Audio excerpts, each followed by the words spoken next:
Well guys, it's officially here. Say hello to the iPhone 14 Pro, which means it's time for another camera test. So let's get to it.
So we do need to take a quick break just to talk about the hardware on the back of the phone for the cameras themselves. Unlike the previous couple of years where we've had three 12 megapixel sensors on the back for the main ultra wide and the zoom cameras, this time there's two 12 megapixel sensors and that main one's been upgraded to 48 megapixels.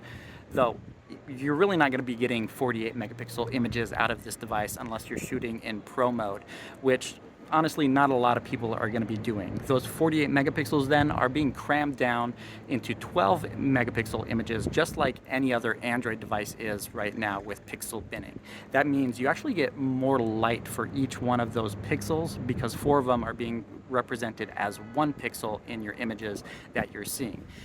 But things really haven't changed for this selfie camera on the front of the phone. It's still a 12 megapixel sensor able to capture 4K video at 60 frames per second, which honestly is really commendable because there are a few Android devices that can actually pull that off. And that matches the video resolution that you get out of the rear cameras as well at 4K 60 FPS. But the new highlight this year is the new action mode, which automatically stabilizes the video, similar to what we see on action cameras. I am right now walking down the stairs recording on the ultra wide camera, and this should be extremely smooth. It works with the main camera sensor as well, but I'm going to flip things around and see how far I can actually take this to see how blurry it should actually be. And this here is switched over to that main camera sensor just to show you it's working for this as well. But I'm going to flip this around and go for a little bit of a jog, shake the phone around to see how much stabilization we actually get out of this.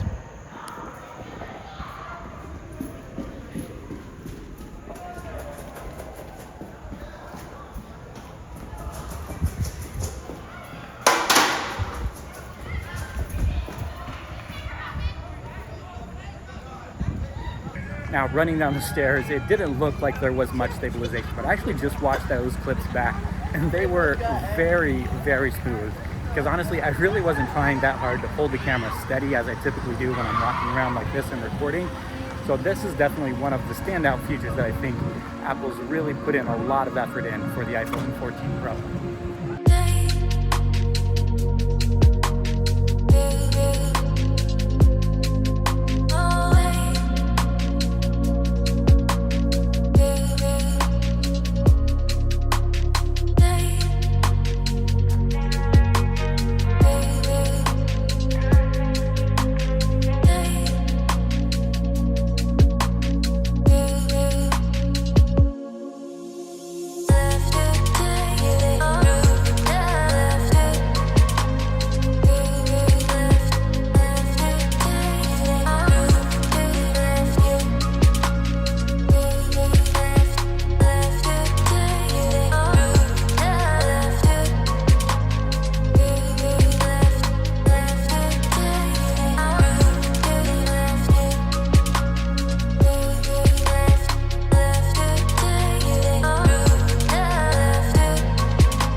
Me too. Not too much. Y'all might be a little good. Y'all might be high stuff. Y'all might be a little good because of oh. Hey, y'all better run. Get it down. Get it in.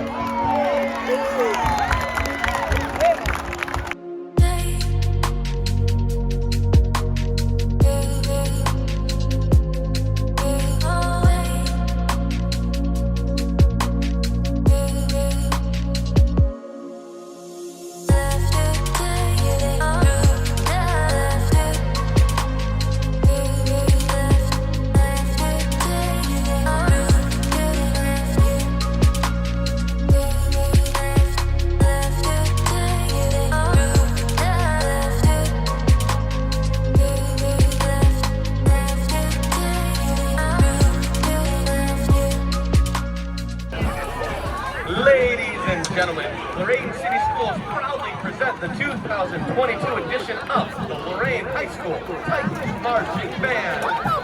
Under the direction of head Terhune and assistant.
And this here's a look at video capture in low light situations from the selfie camera. Definitely not as good as what you can get from the rear camera. Though that main camera is a little bit tight, you can actually record with the ultra wide in situations like this and get a slightly better shot.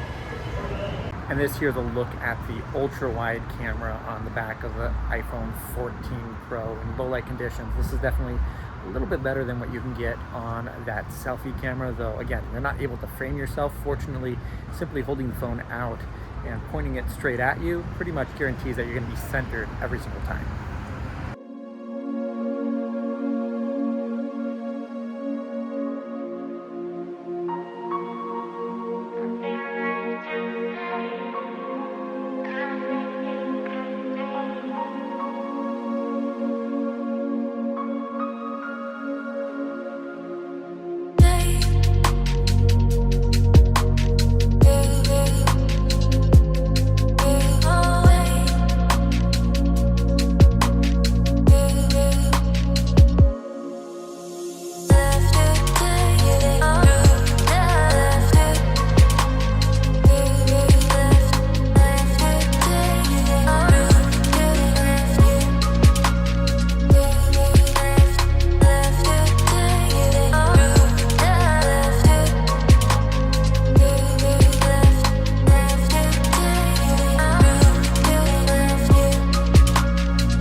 And to close things out, this is a look at the main camera on the back of the phone using it as a selfie camera, even though I technically can't see myself.